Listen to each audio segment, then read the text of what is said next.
the I Am Rapaport Stereo Podcast. Live. You down with Rapaport?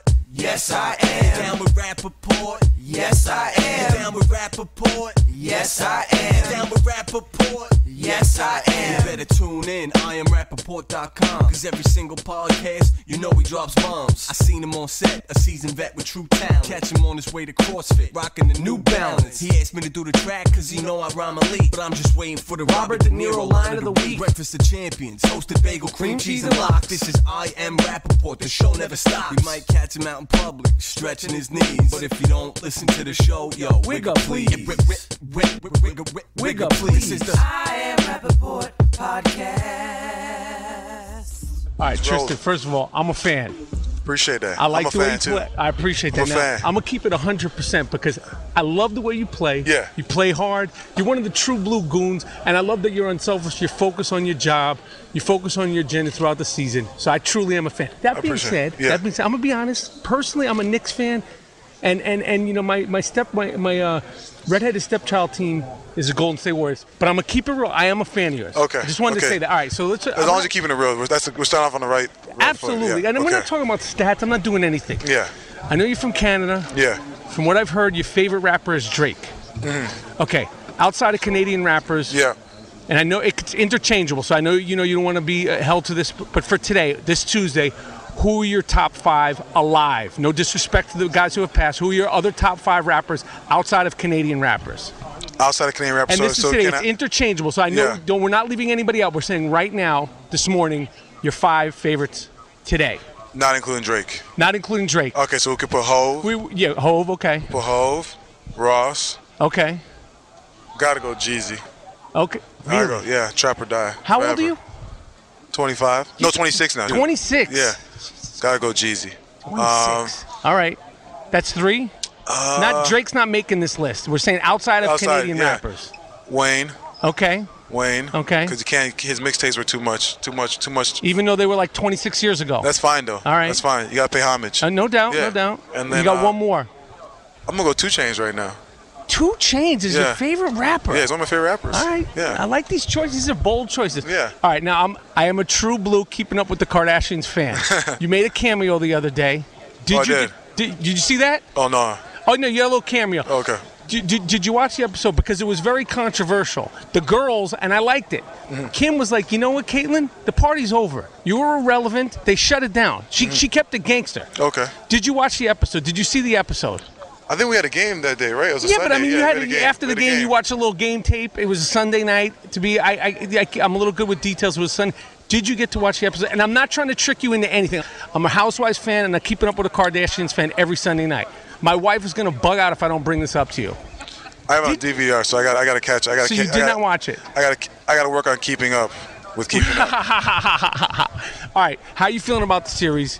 I know the matchups haven't had you playing that much so far this series. How are you feeling about the series? What's going to change in Game 3 for you guys? I think Game 3, we just got to bring energy. We're at home, and you got to defend the land, and we got to, I have to goon up on these guys a little bit more, and come in and set the tone early. You do have to goon up. Yeah. I mean, that's what you do. That's what I do, though. And I mean, have you always been like, has that always been like your agenda, like rebounding? Yeah, I get it from, watching a lot of Rodman and Charles Oakley. Yes. Those 2 guys those are the kind of guys that you want and are part of championship quality teams. And at the end of the day, it's about being a winner. So whatever you got to do to be part of something special, you got to do it. Now, for rebounding, I've heard like Oakley and Rodman talk about like, sort of anticipating the ball. Is that real? Because I tried to anticipate the ball. It never worked for me. Worked out? You try to kind of see where it's going. Mm-hmm. I couldn't jump high, and I my endurance wasn't good. I know you don't jump high, but your endurance, and you just have that beast thing. But are you able to actually anticipate the ball? Like if you were to say, totally honest, what is the one thing that separates a really good rebounder aside from effort? Because at first it's got to be focused to be a good rebounder. I play percentages, though. I play percentages. In terms of what? I shoot it from the left side. 70% of your misses are going to come off the right side. 30% will come off the front of the ring. And that's just for most players, or like that's just basketball in general. If you just look at the percentages. So 30%. So if I shoot from the left side, 12-footer, I have a nice mid-range game. Yeah. If you're going to miss your shot, there's a 70% chance it's going to come off the other side. and bounce off to the right side. So you're conscious of that? Yeah. And I literally just play my percentages. Okay. Yeah. I like that. Yeah. Well, listen, I am a fan, and I've never been to an NBA Finals game. And can you believe it? Me from New York City, I've never been to an NBA game, and I had to come all the way to Cleveland to make it my homage. Yeah, you got to come to the land because, I mean, not much is going up in the tri-state area right now. No, there's not much going on. You don't have to rub it in. You don't have to rub it in. I was just saying, let me ask you a question. It's not football season. No, it's not football basketball season right now. Tristan, tomorrow, if I was able to finagle courtside seats, when you guys are playing, let's say you're winning or losing, would you be bugged out if I started doing the water bottle challenge on the court? Would you be like, yo, this guy's being disrespectful? No, I'm saying you're enjoying it. You know, it's NBA Finals, and that's a great way. You know, that's a great way to plug tune in. All right, yo, Tristan. Honestly, I'm a fan, man. Keep doing your thing. Thank you. See you.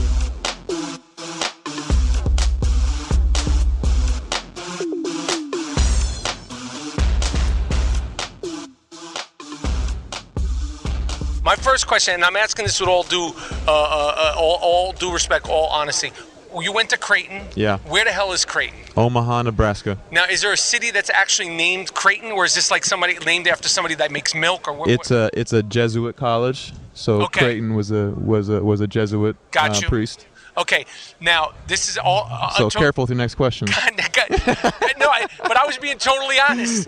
All right. You know what? Listen, I wasn't a great student, but one thing I did apply, and you could appreciate this. The only bad question is the one you don't ask. There you go. That's good. Now, you've been compared to looking like Ashton Kutcher. Yeah. It was not a bad thing. No. I've seen him up close.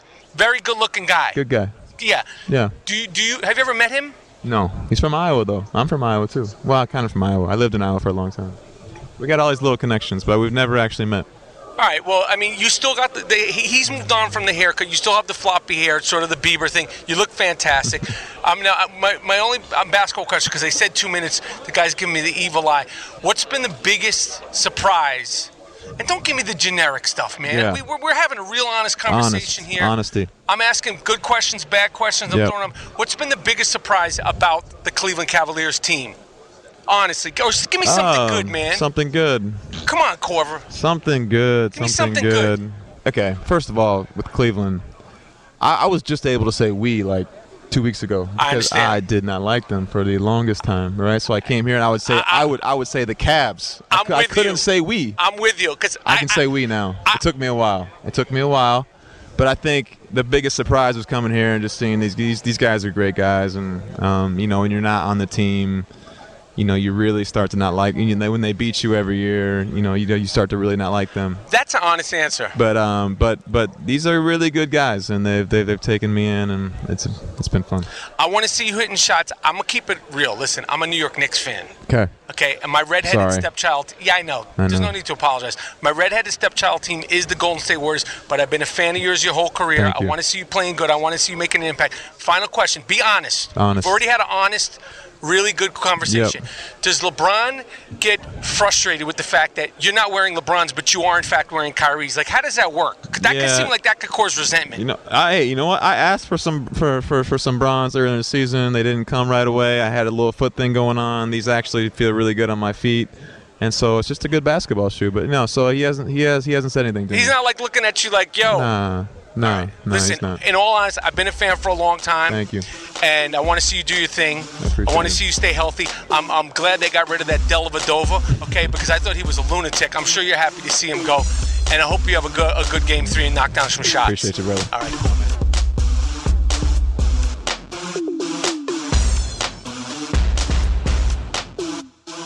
All right, I'm here with Vince Carter, an unexpected treat. Yeah. Shorter than ever. The first time I met you, I thought you were like Vince Carter's brother, because this was like, like a couple of years after dunk contest. You look like, like you were like 6'9", right? Yeah. I never, ever would have thought, just because you were so athletic, when you came to the league, you were so athletic, but your game evolved, where you're using, like, say, more, like, less athleticism, more of like... Thinking the game now. Thinking the game. Sure. And I don't mean that in a disrespectful way, but you were so, like, a physically impressive player.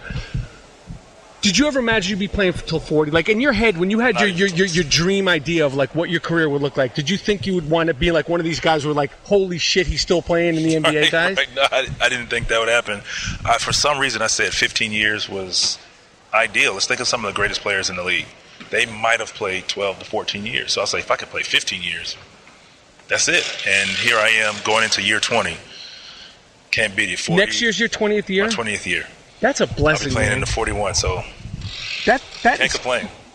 Are you going to stay with Memphis? I'm a free agent, so we'll see what happens. But, I'm still preparing like I'm going to be there and just go from there. You just got to wait for that phone call now. It's a pecking order. Of course, when you're playing at 40 and you're a free agent, it's a pecking order, and it's kind of like, all right, oh, yeah, this guy can still play, but I'll be ready to go from somebody. All right, now, you obviously – we don't need to go over your dunking resume, okay? In my opinion, this dunk contest this year was the true blue inception of the Skinnyjeanification of the NBA, Yeah, right. and it doesn't have to do with the clothes. It's the attitude. I don't know why guys shy away from wanting to win the dunk contest. Like, I'm too cool to win the dunk contest. I was there in Golden State. My ex-wife, okay, was pregnant with my first son. We were sitting there. You came out to kick ass to do that. For sure. From the first dunk. You were right there. I was at the other end of the court. I saw the whole thing. When you turned around to do this thing, I was at the other end. I actually think when you did this, you were doing it to me. I was at the far might end. have been right there in the corner, right? Yeah, like you were like that. Yeah. So that it was over. Period. Yeah. But as somebody who's a fan of the game, obviously grew up loving the dunk contest. Mm-hmm. Okay. Do you think that this year was sort of an insult to not just you, to Dominique, to Larry Nance, to the great Dr. J, to all the guys that went out there? Mike and Dominique were the stars of the league, and they gave it their all. Dudes are out there doing all that craziness.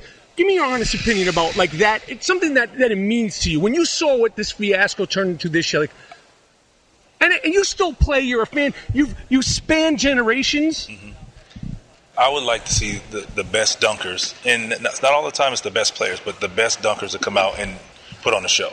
Put on a show. I think there's nothing to be ashamed of. Think about this. When you say All-Star Weekend, what's the first thing you think? Dunk contest. You know what I'm saying? So I would like it. I think some people now, it's just they're too freaking cool, man. And they're afraid. And it's a dunk contest. Why not get a little lather before the dunk contest? Right. What is to be ashamed of? Because I sure had a good sweat. Right. I mean, you want to get out there and perform, warm up, treat it like it's something. You win some, you lose some. Listen, none of you guys are going to be as good as Dominique. He freaking lost. Whether it was a fix was in, who knows? Right. Okay, but great. Which one? The one in Chicago, maybe? Yeah, I mean, whatever. I mean, that was kind of like a tie. But in my opinion, Absolutely. when you look back on it, Dominique. Yeah, he was amazing. He was impressive. But I agree with you 100%. I think the guys. I think it's an insult to the game to be too cool for the. You're too cool for the freaking dunk contest. Because I will tell you, leading up into it, meaning before I was even an NBA player, I said this: when I get that opportunity, I'm taking advantage of it. This is an opportunity. I think. I saw it as an opportunity, and I'm going to take advantage of it. Just like getting an opportunity to play in the NBA, that's how I looked at the dunk contest. So I said, when I get on this stage, I'm going to leave a lasting impression whether I win or lose. Of course, I'm there to win. That was my only goal, was to walk away with the trophy. And that's how I approached it, and I think everybody saw that in my performance. It was like an NBA Finals game. That's how I approached it. And it should be. I feel like don't do it if you're not going to do it. And that was an underrated dunk contest. I mean, you surpassed everybody, but Steve Francis was impressive. Crazy, exactly. T-Mac was crazy. It's just that that's was what it was. And you those guys might have won another year, but you were so sick that year. Yeah. I'm such surprised to see you, and I'm such a fan. Hey, but let's talk about this right now. This puppy right here. You know what? I'm never going to win one, so I'm going to touch it. I know there's a thing don't touch it until you win one. I'm touching it. I'm never going to win one. I can't touch it. I know you. I understand. I can't win one. I got to win. But the day I do, I might take it home. I hear you. How impressive is this Golden State Warriors offense so far? As a juggernaut. They're impressive for a lot of reasons. They have great players who can do what they can do on their own. But they're willing passers and are willing to pass up a good shot for a great shot, and can get their own shot when you're like, that's a bad shot. But Kevin Durant can shoot over anybody. We've seen that. He can shoot over LeBron at 6'9". He's 7 feet, small forward. Steph Curry can get his own shot. Clay can get his own shot. But these guys can also create open, great shots for each other, and it's tough to guard. I don't care what defensive scheme, unless they're having an awful shooting night. It's hard to stop that. And you know what? It's he's not at the level of score, but Draymond, he's a shooter too. Absolutely. And the confidence that they have, it doesn't matter. If we sit here and say, why is Draymond shooting? It's up here. They're confident. They work on the game. They know where they're going to get good shots. Oh, they're playing this way? Guess what? Be ready because you're going to get a shot. And whether he can make it or not, they're going to shoot it. Now, of course, like somebody like Livingston who knows his game won't shoot, but he's getting open 2-point shots. JaVale McGee getting open dunks. Like I guess this has got to be the easiest he's ever gotten dunks in his career. Like, I mean, it's just, they're so unselfish. He's second tier most improved player of the season. And I'm happy for him because he's taking a lot of slack. Yeah. And all that stuff. But they're so unselfish, man. Totally willing unselfish. And I think it has less to do with the coaching and more to do with the personalities. Because you can't teach it. Like, one 100%. Of the moments of game one, Clay wasn't shooting good. He had an open jump shot, first play of the third quarter. Mm-hmm. Instead of going, I need to get back on, he threw it to Durant all the way in the corner. He made the shot. Right. Vince, I don't know what to say, man. I'm a humongous fan. I'm glad to see you doing your thing. You're one of the last of a dying breed, man. I am the last. Are Dirk. You the last one? Who? And Dirk.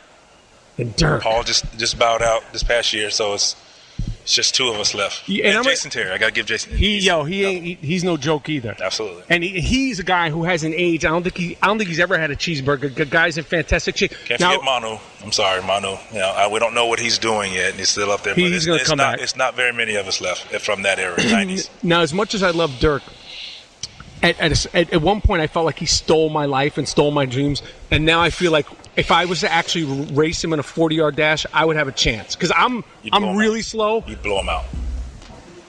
I appreciate you. That's a vote of confidence. Absolutely. Vince Carter, thank you so much, man. What a pleasure. Always a pleasure. Thank you.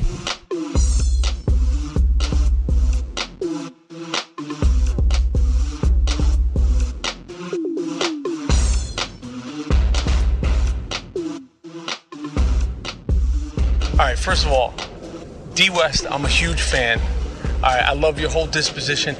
I've said this publicly on Twitter, so I don't know if you heard this, but I've always said this. I said, D West looks like he could smack fire out your ass. Okay, now I know you're older, you chilled out a little bit and all that stuff. Okay, but you used to box when you were a kid? Yeah, I still box now. To train? Mm-hmm. All right, so who cares about stats? Who cares about free throws, making shots, missing shots? You're a boxer, you're a boxing fan. McGregor versus Mayweather. Would you pay your own hard-earned money? We know you've taken pay cuts. Would you pay your own hard-earned money to sit through that pillow fight? No. You're not? No, I'm not going to. I love boxing, but I don't think I'm not a fan of that fight because Mayweather's the best we've seen, in my opinion. He doesn't get hit. You got to be a boxer to beat him. And you got to be at a certain level, I think, to even get close to him. So I don't think it's going to be I'm not, from a boxing standpoint, it's not a fight that I'm looking forward to seeing. I agree. I think it's a joke. I think it's disrespectful to the sport. I know that we're going to watch it, but right. I'm going to really you want to try to like bum off of somebody else and maybe me? That's what I'm going to do. Yes. That's exactly what I'm going to do. Can we maybe wherever you're bumming off, if I can't pull it off, because I'm not spending, it's the point of the $79. Right. You know, it's not the $79, it's the point of the $79. Right. As a boxing fan, I don't want to see it. Right. Now, you have you're sort of like a Renaissance man. Right. What's the last book you read? Like, cause you listen to, I don't know if you listen to the games like Van Gundy and Brian, they fawn over you, like they love you. Really? So like, what's it like you're a reader? I just finished this book called Ego is the Enemy. Our strength coach actually handed it to me. Okay. But it basically talks about like anything that we do in life, usually when we fail, it's because of our own ego. And usually, you know, people that have been most successful are able to, at points, take their ego out of the equation. Got you. And make clear decisions once the ego is out of the way. Now, you seem to have gotten that figured out. Because I don't like to count other people's money, but this thing that you did where you took pay cuts, like, are there like your cousins, your friends, your dudes you grew up with, like, yo, I don't care about no ring, man. You're bugging. So-and-so amount of money. Who's like that one person in your life would be like, you're taking how much money of a pay cut to get that ring? I mean, not to ring to be in the best situation to win a ring. Everybody close to me kind of knows how I'm wired, and they kind of know sort of the things that I got set up. Right. You're apparently good with your money. Yeah. Because if you could take a pay cut like that, that means you're like, I'm going to leave that here because I'm going to make it over here. Right. So that was one thing. And then ultimately, like, when you get a certain, like, you mature and you realize, like, I'm 36, so I've been playing basketball organized for 30 years of my life. Wow. You know what I'm saying? And you get to a point where you like, this is the only environment, stage I haven't seen, I haven't been a part of. Like, been in high school championships and the collegiate level at a high level, but you want to get to this final sort of stage, and it's just an opportunity that I felt like personally I could do, and I just jumped at it. Has it been so far? I know we're midway through it, and I'm gonna keep it real, David. I'm a New York Knicks fan, but I told Kyle Korver and I told Tristan Thompson right to their face. I said, I want Golden State to win. That doesn't mean I don't respect you, I don't love you, and I'm not excited to be here. But I said, I want you guys to get your asses kicked. Right. Okay.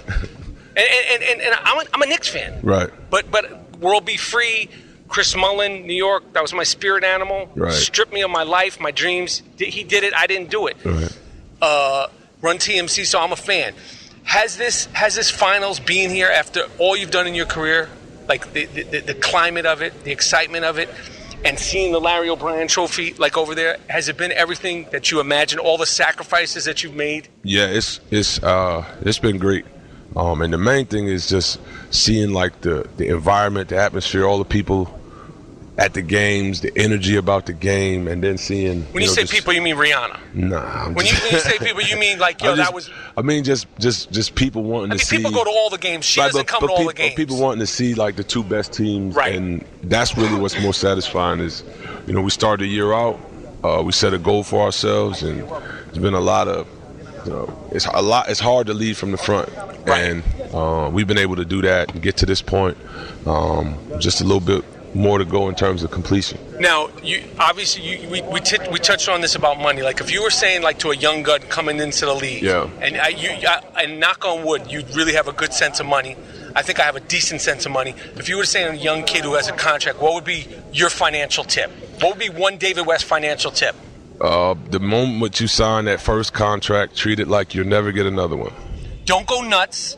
You don't need $750,000 worth of jewelry. Get one chain. Treat it like you'll never get another check in your life. That first contract you sign. Do you tell these guys that? Like, or you just like, you're going to figure it out on your own, dingbat?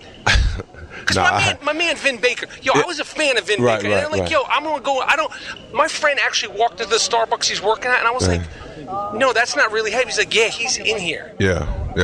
It happens, but... Again, man, that's my advice. If you sign a contract, but like, do we talking stocks? Are we talking? Like, what do we do? Washes? Don't forget that you were born without it. Right. You know what I mean? And don't forget what it was like most of your life when you didn't have it. You didn't have access to it. And that's been a key for me, like never to forget that. You know what I'm saying? Those days where mom was like, "You got to eat whatever's left in that cupboard. Right. You better eat what's on your brother's plate if you're still hungry." So you don't forget that. When you finally finish playing, you think you'll wind up living in Jersey again, or on the East Coast? Where would you? I mean, you've lived all over the country. I don't know. I've still got a lot of family in New York along the Eastern Line. We're basically spread out from New York to North Carolina. So I don't know. All right, this is my final question, and you can answer it, not answer it, because I'm not trying to bait you, and I'm saying this from the bottom of my heart. I love that you athletes, as much as I can't stand even LeBron, and not as a player, I respect it, but I love that a lot of you guys are speaking out on stuff. You made a very sort of honest statement about Trump when he got elected that I liked, and I respect it, and I felt the same way. How are you feeling 6-7 months since then about the state of things in this country with that? And like, again, I'm not trying to beat you or anything. Yeah, no, it's and I don't want no problems with the D West, because I know you could smack fire out of somebody's ass. It's still I think it's what we expected. You just see a lot of the ugly elements that have been hidden for a lot of years out in public. The racial. Yeah, absolutely.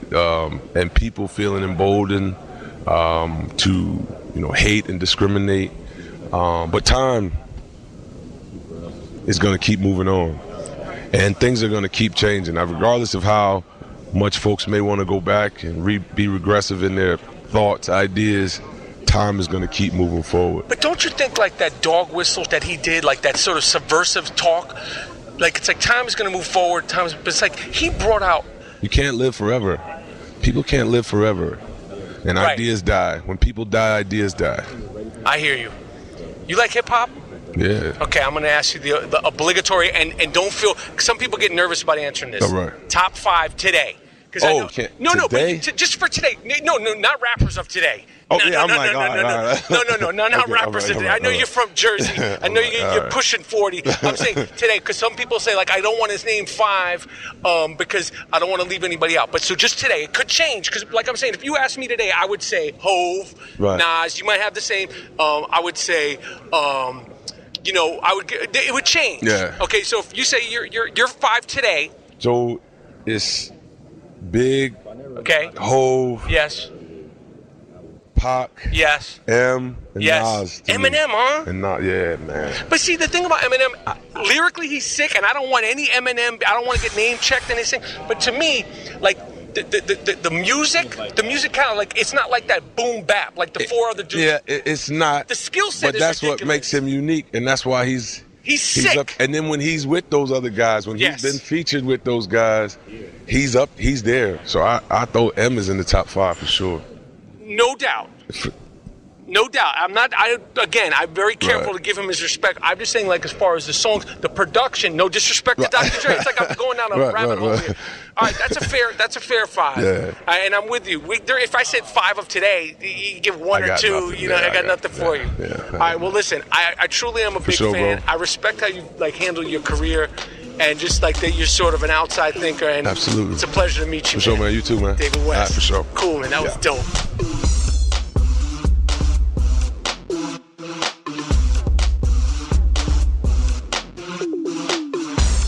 You rolling? All right, you asked me, you said to me, who am I rooting for? And I told you, I told Kyle Korver and Tristan Thompson right to their face, looked them in the eyes, not just one eye, like this. And I said, I want Golden State to not just win, I want them to dismantle you guys.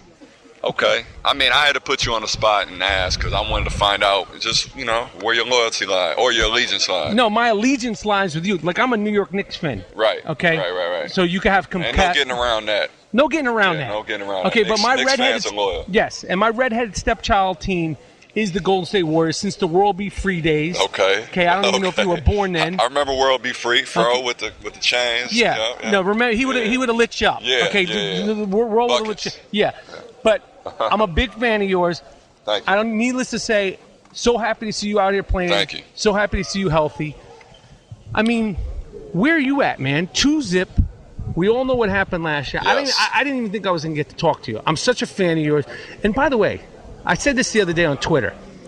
You're one of the only guys on your team, and I am a true blue Golden State fan. I'm like, people say I'm like a bandwagon fan and a group. Okay, so I'm a real fan. Yeah. But like, you always come out with the sharp haircut. Some of your guys on your team, and I mean talking about some really good players. Like, I don't know, like if there's not a good barber in San Francisco or you keep them all to your own. Like, are you ever like, yo, why don't you get a shape up? I tweeted the other day. I said Shaun Livingston has got a nice, like a blowout going. Right. Like a mean blowout. Right. Like, do you ever say like? Well, you see me. I'm not going to name names, but there's some really good players, possible some MVP winners in the past that come out. Them like, yo, maybe a brush, a comb. That's like, crazy. Like I know, Steph. Crazy. I know you're able to get a beard. That's crazy. Okay, and I know that's an exciting thing. I was able to get a beard when I was 21. You're getting yours a little late, but like, okay, but you got the beard now. Maybe trim it up. Right. Is that a conversation? Because you guys are a fun group. Yeah. No. You don't have to throw anybody under the bus. Right. We don't hold punches though. Everybody we can say. But are you ever like, yo, your shape up is like it's not shaped up. Like the part of a shape up is to have it shaped up. Like, do you ever like want to say that? Because you come out with the mean cut and the little face. Like, do they have? Is everybody having their own barbers? Listen, everybody goes to their own barbers. Like I'll offer my barber services if that's what it takes. Have you ever seriously said to the bar like, yo, haircuts on me? Right. Like, I want everybody looking lean at me because, like I said, the shape up is supposed to be shaped up. Hey, my nickname is Dot. They call me Uncle Dot or Papa Dot. So I'm always here to relay the services. If they need a barber, come to Uncle Dot. I got you. All right. So how are you feeling so far? you're up 2-0. I want to sweep here. I want to sweep. I want. Hey. You know what they said. That KD and LeBron, that song came out. Yeah. I seen something like that. What was that about?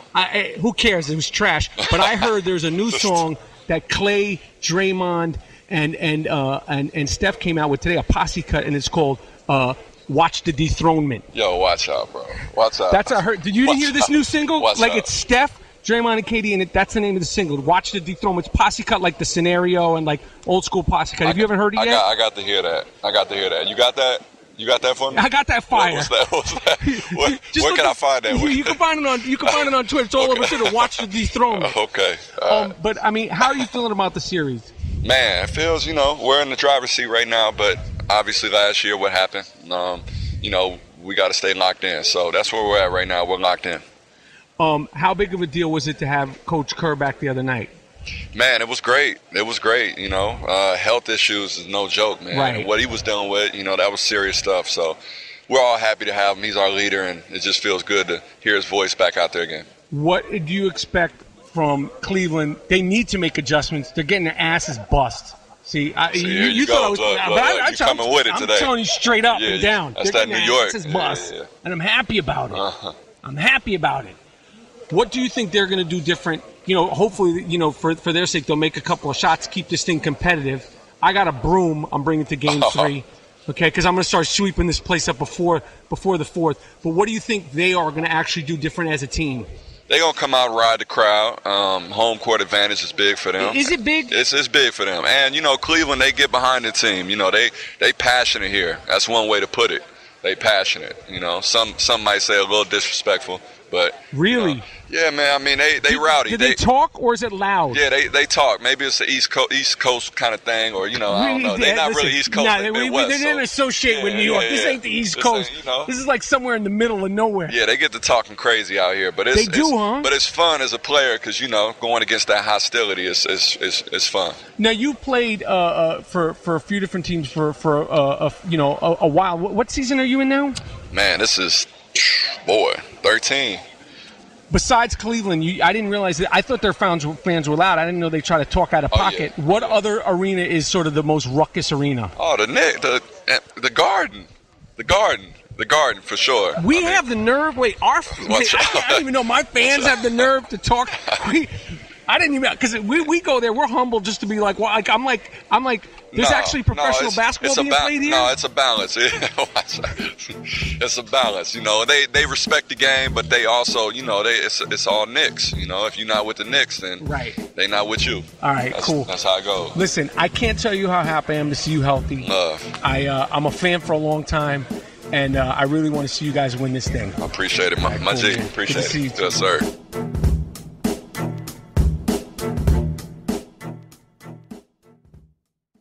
Once upon a time, there was a new crossover that refused to play by the rules. It flipped the script and made all the others look like fools. Featuring styling that's sexier by far and handles like a rock star. Introducing the first ever Toyota CHR. Enjoy agile handling in the body of a seductive crossover that comes with standard 18-inch alloy wheels. The first ever Toyota CHR. The perfect ride to spin your own tail. Toyota.